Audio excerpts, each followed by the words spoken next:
Welcome to the Autoimmune Campfire. Join us, coaches Helen and Nona, for honest, heartfelt conversations around living well with a chronic condition. Come sit at our campfire. There's a chair waiting for you.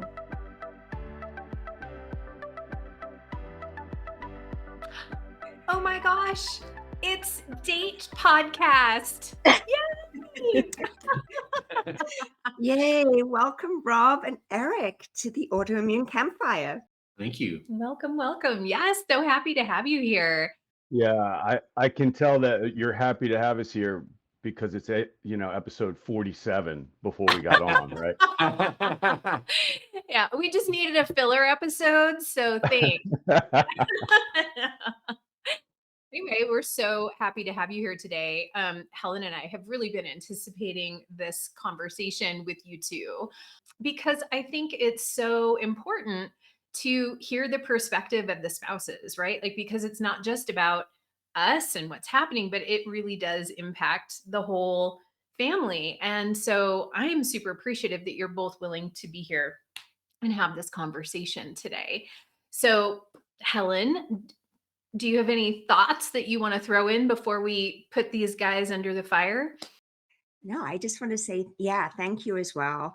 Thank you for all you do, but also thank you for coming and supporting us in this and being a voice on the podcast. Actually, it's a peak end. It's episode 14. You are peak ending the end of season 1. So we're really honored to have you. And so what we're going to talk about a little bit today is a little context, like, what do you know about us? What would we share about our coupledom? And then we've got a couple of questions, 3 questions that we want to ask you and be in conversation. How does that sound? Sounds great. Yeah. Fine for me. Do you want to dive in, Helen? Yes, Nona, tell me a little bit about Nona and Erick. Tell me a little bit about your story. What would you share about so our listeners have a little context of maybe how you met, how long you've been together? What would you want us to know as we're listening to the most recent episode of the story? That's a long and wonderful story, but what we're coming up on our 21st anniversary, 22nd? It's probably 22nd. Yeah. Maybe 22nd. Yeah. We met online. We had kind of a very quick turnaround. We were only dating for 6 months before we got married. And nobody really thought it would last, at least on my side of the family. Everyone was like, what are you doing? So I think it's been kind of shocking that our marriage has lasted longer than most everybody in my family. So there you go. We've done pretty well. We have 1 daughter, and we've had a lovely, very adventurous life to date, doing a lot of living overseas. So is there anything you'd add to that? I would add that since meeting Nona 22 plus years ago, that I feel just as in love with her today as I did the day that I met her. And I'm so pleased that she was interested in embarking on this journey together. And like Nona said, our daughter Clara is a testament to a wonderful commitment and just coming together. So yeah, excited to be here today as well.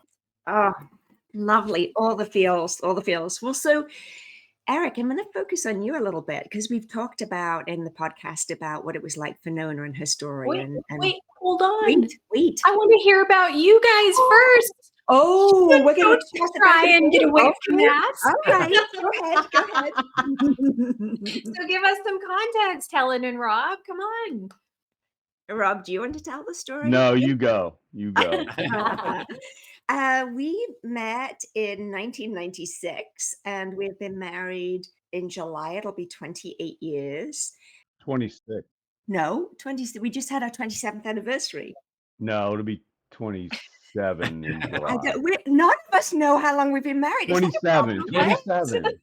No, is it the black holes? We got married in 98. So you're right. Yes, we're coming up on 27. You are correct. Right. I knew I had 27 in my mind. Anyway, we met at work. I was doing clinical research in the UK and Rob was my counterpart in the States. And we met at a conference in Brussels. And he was a very chivalrous and amazing colleague to have because it was a difficult conference, and he really stood by my side. And then we had Hold on. You glossed over the best bit. but So, that's but this is, we're trying to abbreviate the story, the context. all right. But Helen was getting stalked by this creepy statistician, and I stepped in and drank these massive drinks that he was trying to put stuff in. So that's, yeah. What? That's a whole other story. That's a whole other story. But yes, he was just very chivalrous. And so, and then we dated for maybe, I don't know, 9 months before we went on vacation and together in Italy, where he proposed. And then a year later we were married. So we also had a short courtship. And I don't know if anybody said to us, I don't think you'll last, but I'm sure people were like, because I remember at the time, Rob, your mother saying, "Oh, your imaginary girlfriend, the one in England." Because it was like all of a sudden like it was this, who is this person, until I actually showed up and stayed. So what would you add, Rob? Oh, no, wait. We have two gorgeous children, Joey, who's 23, and Soph, who's 22, who are just awesome humans who we love very much. And I'm just really thankful in all of the ups and downs of this condition. Rob, you've just been by my side and unwaveringly by my side. So, so what would you add? I think the success is shocking given the whole mail order bride situation and all that. When you have a wife imported, it's kind of, there's a lot of challenges involved that I didn't think about going into it. But Tricky. no, it's been a great ride. I mean, it's everything about it's been kind of storybook for me. And our kids are great. We've got great kids, and I'm proud of them every single day. And I I wake up every day with gratitude, feeling lucky about all the things in my life. And I've got, Helen to thank for that, for teaching me to think about all the lucky things I have in my life, right? She's my secret weapon in a lot of ways. So yeah, I'll stop talking now. Oh, I love that. I love that. Helen is a secret weapon. Yeah, she really is. So I get that. So, Helen, do you want to jump in with some questions for Erick? Yes, yeah. Erick, so Erick, we came up with 3 questions. Actually, Richard came up with a third one, and that we use for our interviews. And so I just wanted to call out to Richard. But the first one was, and this is much more recent for you because it's just this year, right? But what was it like for you in the churn of the diagnosis? In the churn, like right before the diagnosis? Probably the hardest thing from my perspective was just simply not knowing, because we knew that Nona was experiencing symptoms that were not explained. And unfortunately, she went through a series of providers that maybe were just suggesting that these symptoms were attributed to things that turned out to not be the case. So there was a fair amount of frustration, I know, on Nona's part and also on my part, because I would come home from work and sort of get the latest update on this journey that led to Nona ultimately getting vectored in a direction that led to her getting an accurate diagnosis. And then there's the fear of not knowing. And so when you don't know, especially nowadays when it's so easy to look things up and have incomplete information, you run through all these nightmare scenarios. And then this might be leaning into a little bit into another question, but I distinctly remember that feeling, being with Nona at her side when she finally received a diagnosis after she had the MRIs that had the telltale symptoms of MS. That it felt for a moment there like there was a sort of a pall, and that has been the segue to where we are now, which I suppose as we talk further we can discuss life with the chronic disease. But yeah, I would just say a lot of anxiety and frustration. And as Rob said about gratitude, I'm just grateful that we were finally in one place. We weren't constantly moving, that Nona could be plugged into a medical environment that could lead to actually getting the diagnosis. So I do have a lot of gratitude about that. Yes. Oh, absolutely. So then, of course, the coach in me is super curious about the poll, right, that you mentioned. And I also want to ask, the next question was really about what's been challenging since the diagnosis. But can you start us at that poll? It's just such an interesting, like a great term. So start us at that diagnosis and then the challenges, what the challenges have been since. Yeah, I mean, I suppose going from the negative to, from the dark to the light is that as the neurologist conveyed the diagnosis, there was absolutely no ambiguity in her in what she was communicating.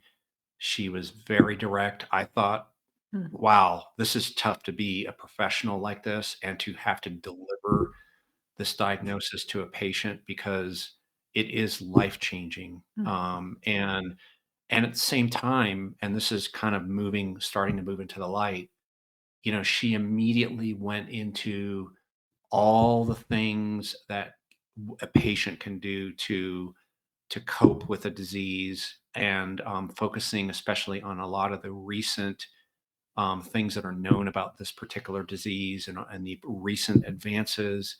So I just felt a lot of hope, and also gratitude that we were with a professional that was knowledgeable and plugged in and just sincere, and making that connection one-on-one with a patient. I was also really grateful to be there with Nona at that event. I would have felt terrible to not have been there and for Nona to have gone through that on her own, and then for her to sort of back brief me. That was something that I will never forget, just being by Nona's side when we both learned at the same time, because yeah, we're in this together, right? Thick or thin. And I'm sure that she would want to be there with me if I was getting a similar type of a diagnosis. So Yes. Oh, beautiful. And really what I'm hearing in this actually, Eric, is our last question, which was what's the hidden gift? I hear the gratitude of being in one place. I hear the being there with her. I hear the hearing it all firsthand so you could support Nona. And so I want to sort of circle back to, what have the challenges been for you since the diagnosis? Because I hear the hope and I don't want to step over that because I love that. And what's it been like for you in terms of, because I hear the gifts. So I've reflected somewhat on this question because you have one has a tendency to focus on the person that has, the disease or the disorder. I think in the months that followed the diagnosis, and as Nona was searching out therapy, treatment that would be effective, I felt a fair amount of frustration because one, the medical establishment, at least in the US, from our perspective, is designed to try the most easily available, least costly treatments from the beginning. And that's what Nona was started out on. And, there were side effects. It was almost like the effects of the therapy were worse than the disease. And so it was a struggle. I'll be honest. It was a struggle to watch her go through that, and to feel like there was another treatment out there that was just not accessible to us. We're both in our 50s. Our employment and our income is not going to change significantly, and sort of you're passive, right? You have to work with your insurance provider to obtain the most that you can based on where you sit in life. And Mhm. I felt like we didn't have a lot of control in that, and that we were sort of at the mercy of this system that is, first of all, very opaque. You don't have a lot of insights into it, and I won't delve into the weeds on some of the fascinating aspects of this um, high end treatment that she finally got on, and all that comes with it. I'll just leave it at that. But I guess those were some of my frustrations, and then maybe not a frustration, but more of a reflection on what changed inside of me is, and this is just generally probably applicable to just getting more mature and getting older, is you start to see yourself getting boxed in a little bit, right? Mhm. If either yourself or your partner is restricted on things that you can do, nobody wants to have options taken off the table, right? As Nona mentioned, we've seen a lot of the world. I'm getting to the point now where late into my career, and I'm thinking about other things that we can go see and explore. And you don't want those things to be limited, right, Mhm. by a condition. So that's something that yes, I suppose you have to go through a little bit of a grieving process and come into an acceptance ultimately.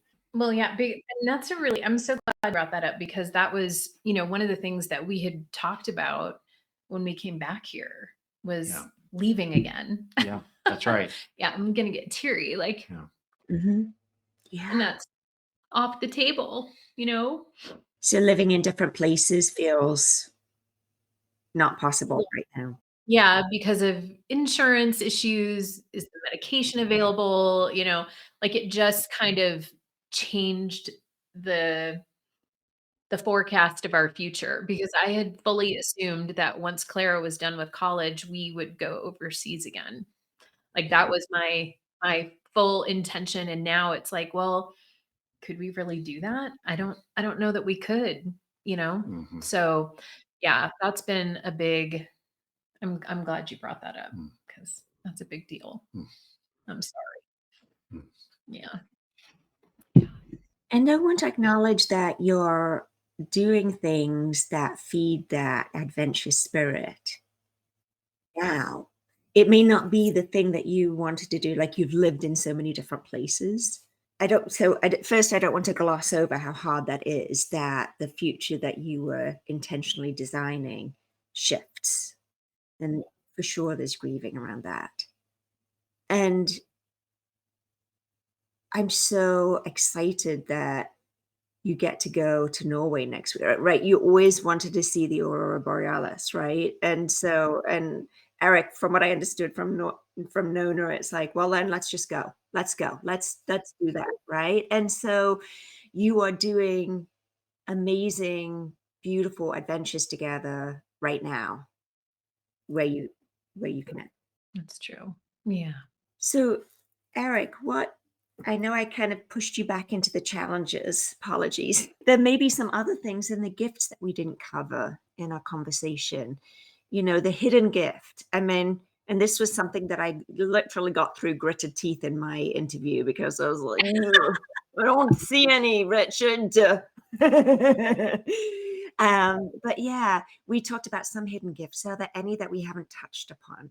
One that I'd like to bring into the conversation about Nona is that of anybody that I know, Nona is just so remarkable at taking on a challenge with a positive light and putting to bear the tools that she has, namely meditation.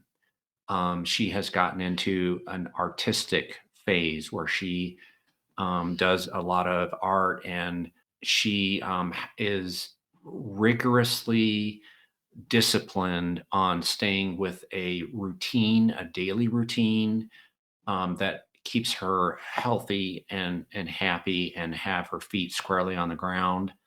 I've drawn a lot of lessons from that over the years, just witnessing and being a part of how committed Nona is to her routine, and really, everybody has a grieving process that they have to go through. And if I may say, Nona's approach is, for example, when she got the diagnosis, I think she spent a fair amount of time, especially on her own, letting it out, letting the tears flow. But then once she's over that, she's like, right, I'm going to be the best person that I can be, and I'm going to not make excuses, and get after those things that keep me as healthy and happy as possible. I love doing strength training with her. We have a little routine that we do, ideally a couple, 3 times a week. She got into that on her own before she knew that she had MS. And I'm so grateful that she got into it beforehand, because that's something that she can fall back on now and keep her body tuned and responsive, and just not let the disease impact her as much as I think it would if she were not on top of that. That's been really amazing to watch how she approaches the disease with so much grace and so much positivity. Yes. And I just want to second that as well, Nona. Honestly, I see that too. I see that in you, and how you've not only held space for me, but I'm inspired by being around you. Mm. So thank you, Eric. Yeah, thanks. Of course. Thank you. Nona, it's your turn with Rob. Gosh, okay, let me roll my sleeves up. Yeah, right. Let's go. Rob, oh my Do I goodness. have to follow that, really? I know, I Uh, know. And it's interesting. We were talking about this because your experience was longer ago. So you might have a much different perspective now, because you're kind of seeing it in longer hindsight. So I would love to know, to start, like, what were the challenges for you in the lead up to the diagnosis? yeah, it's been a while now. What's it been? Almost 6 years now, right, honey? It was a lot going on at the time, right? Your mom was ill, dying of cancer. You were flying back and forth, traveling for work. It was kind of a crazy time. Kids were in high school, and we just couldn't figure out why sometimes you couldn't stand up, or you couldn't get up the steps, or you're dropping pots and pans in the kitchen, like what the hell is going on, right? And so it was a very really confusing and stressful time. And I can remember, one time in particular, Joey was graduating from high school, and they went to a Quaker school, so we're in this meeting for worship around his graduation, and everybody was getting up to leave this little place, and Helen couldn't get up, and yeah, and Joey had to pick her up out of the little pew and carry her up to the top of the hill, and everybody was watching, and it was drama, and it was nobody knew what was going on, and then, so that was tough. That was like, it was tough trying to figure that out and keep the kids moving toward what they were trying to get done in school and sports and whatever, while this whole thing was playing out on the side. It was a lot. It was a lot. But I tend to block a lot of things out. So that's only like probably the tip of the iceberg, like, right? Like, as I get older, the things that happened earlier become smaller and smaller in my brain and less significant. So I don't want to block all that out, because it means a lot to where we are now. But you can't ask me too many details, because I'm pushing 60 now. Okay, I get it. I mean, that is just, I just want to say, like, that's such a poignant memory about kind of what it was like overall, like that confusion, and then that piece of, Joey having to pick her up and carry her to the top. I mean, I can only imagine, like not only there's this piece around what other people might be thinking, right? But also this, like, oh my God, like what's going on? Like that, I'm sure that that was probably really challenging and really difficult to see Helen going through that. It was, yeah. It was really hard, and to focus in on the moment and be there for your family, and you're human, so you're worried. Hey, what is everybody thinking of us here? Like, this looks weird, and how do you deal with that alongside everything else, right? But yeah, I just remember it being a very confusing time, which culminated in, your mom died, and we flew over for the funeral, and this was going on in the background, and so it was a bit of a rough patch. And then, so take us forward. So, the lead up to the diagnosis, there was so much going on with Helen's family, with, what was happening on and off with your mobility and function. And then, so Rob, what was it like after the diagnosis? Like, what are the challenges that you really noted since the diagnosis? So she got the diagnosis, and then how was it once you knew, but you were still navigating a lot? Yeah, so then the pandemic hits, right?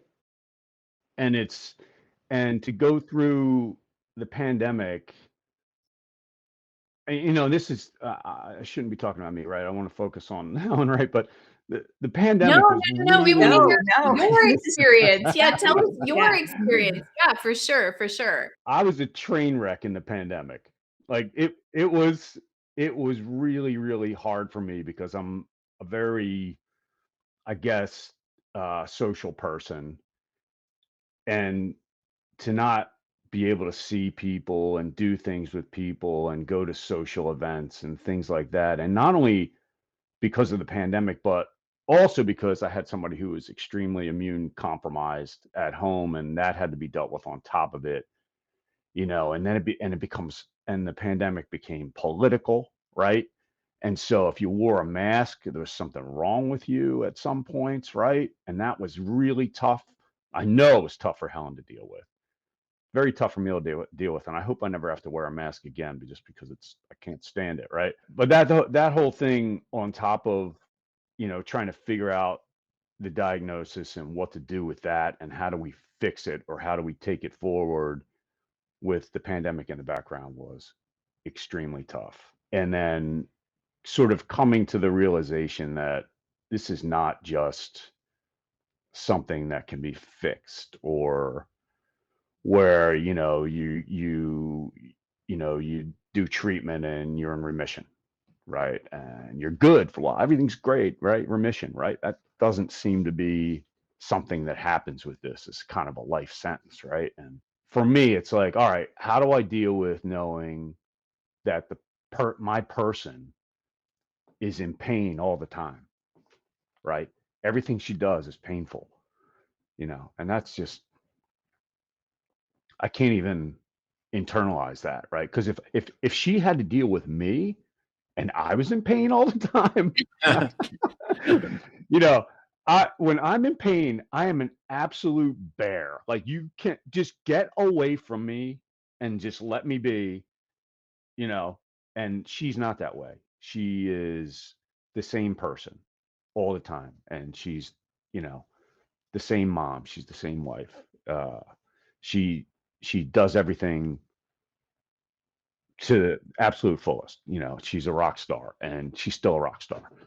And so, but knowing that's in the background, and going through this, trying to get this diagnosis and figure out treatments, and knowing what the treatments look like in the long run, and that they all suck, is tough, right? It's tough to go through it, but navigating that and learning more about that, and just, it's just that part was a tough time for all of us, for sure. Now, I happen to know, I mean, I have some context, so I'm going to ask you a really specific question about that. So, because Helen and I have talked about, like, our shared desire to not take medication. And that was something that was really impactful for you and your family. When Helen was in the choice making process about how she was going to approach this RA. And so I wonder if you could share with us, like, some of the challenges that, or how that felt for you when Helen was in that decision making process.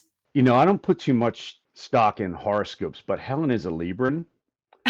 So decisions decisions don't happen easily, right? There's a lot of this, there's a lot of this, there's a lot, doesn't happen overnight. Takes a long time. And she also processes things out loud, right? This is not an internal debate with her. This is a debate we all hear all the time, right? So yeah, that was tough, especially when it continued on the decision-making process, I think. And honey, I know you'll agree with this. Probably took too long for you, right? You let Oh, it go too yes. long. I let it go too And I long. think I think, your little body suffered Yeah. too Yeah. long before you agreed to go on some treatment. And so that was frustrating too. Yeah. Yeah. Frustrating for you, frustrating for the kids. I mean, I was doing all the things, right? And wondering why it wasn't working and getting worse and worse. And I wouldn't say that all of the medicines are terrible, Rob. It's just they all have, I'm sort of on my fourth regimen now, even after, like starting different treatments.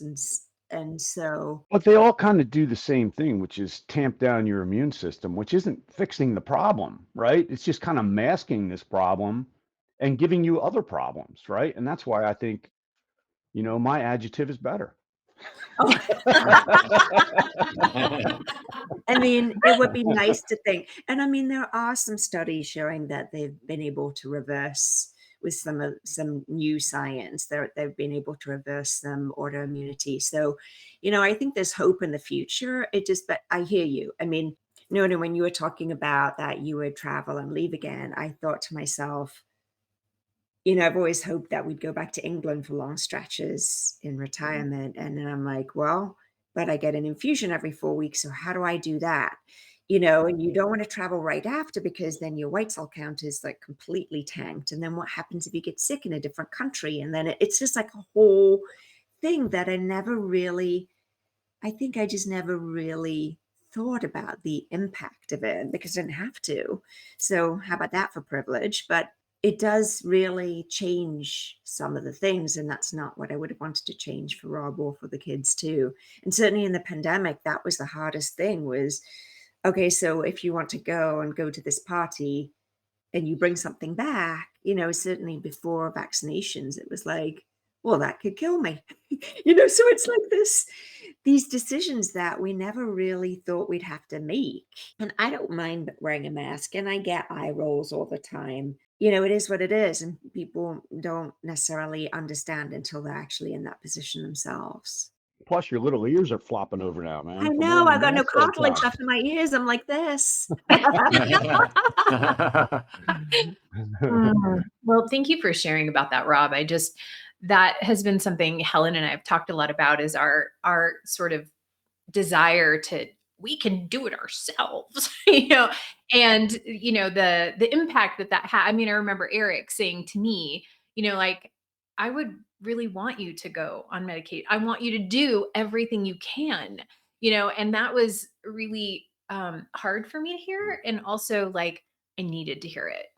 So, I know that can be challenging. I would imagine that that's challenging as a spouse to watch your significant other like, well, maybe I don't have to go on a medication, like somehow I'm special. Yeah, and that sort of quality that you both share has served us well over the years. Like Helen has figured stuff out, with our kids and whoever else that doctors didn't figure out. She figured it out. She figured out how to navigate our kids having allergic colitis and, even the dog has allergic colitis. Can you believe that? We got two kids and a dog with GI problems. I don't know how we hit the lottery on that, but right. Anyway,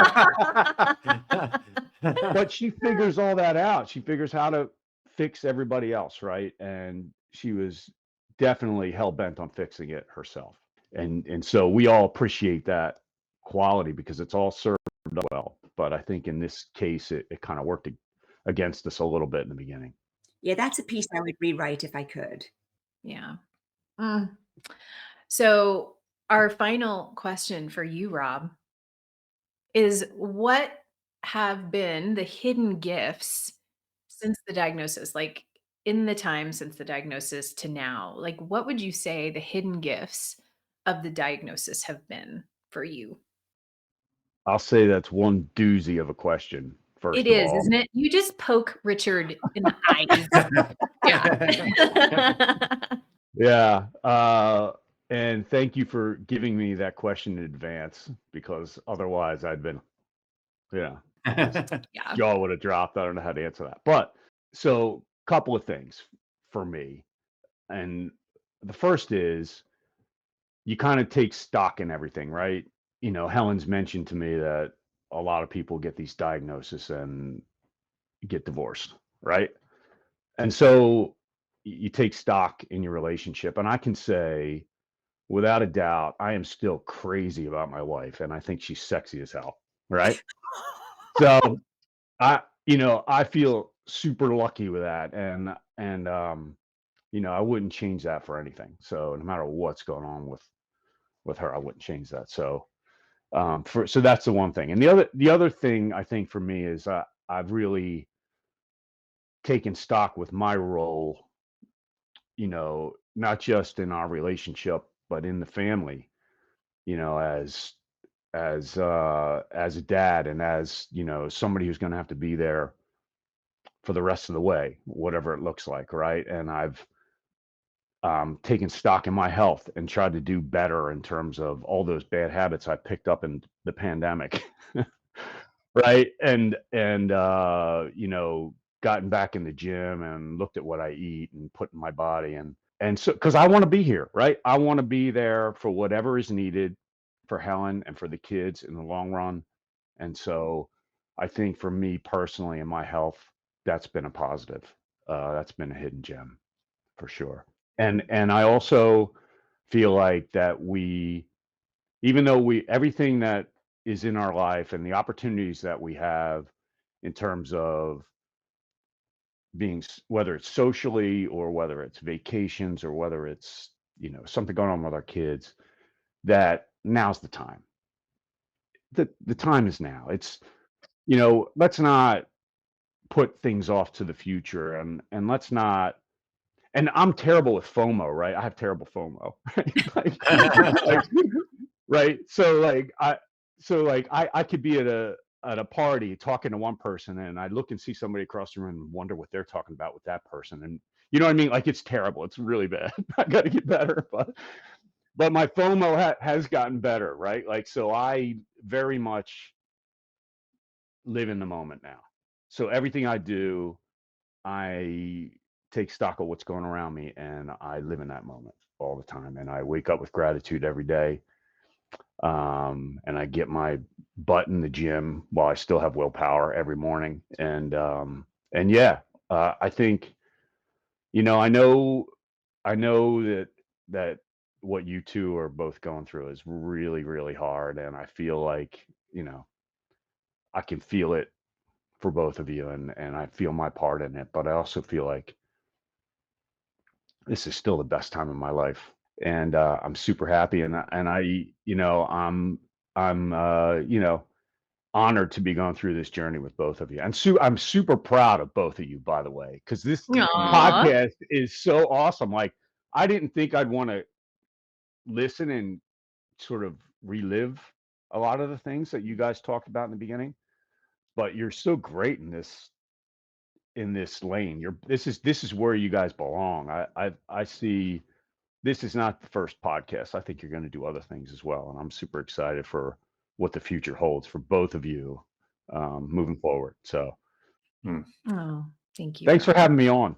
Mm. Well, I just want to highlight, what you were saying about the gratitude and like reassessing like your relationship and why you're here and living life now. I mean, the Buddhists have a practice of meditating on death, not out of morbidity, but out of a desire for aliveness in this moment.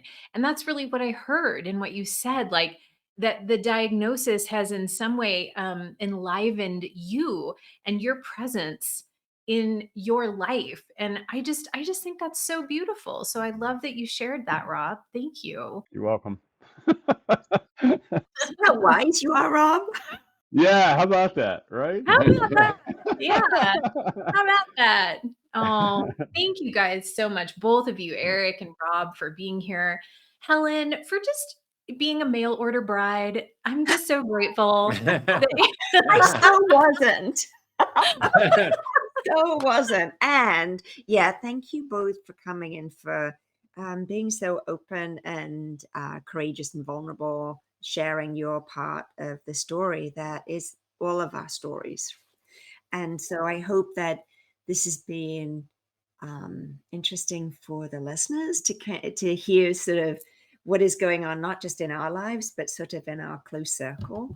And I just want to say thank you so much, Nona, for, I wanted to make some meaning out of where I am in my life, and you did too, right? Remember that if I'm going to eat this sandwich, we're going to make meaning out of it. And thank you, because without you, I don't think I would have even figured out how to do this. So I just love being in this and co-creating with you. You're incredible. And the same goes back to you. I couldn't imagine anybody else I would want to do this with besides you. And thank the gods for Richard.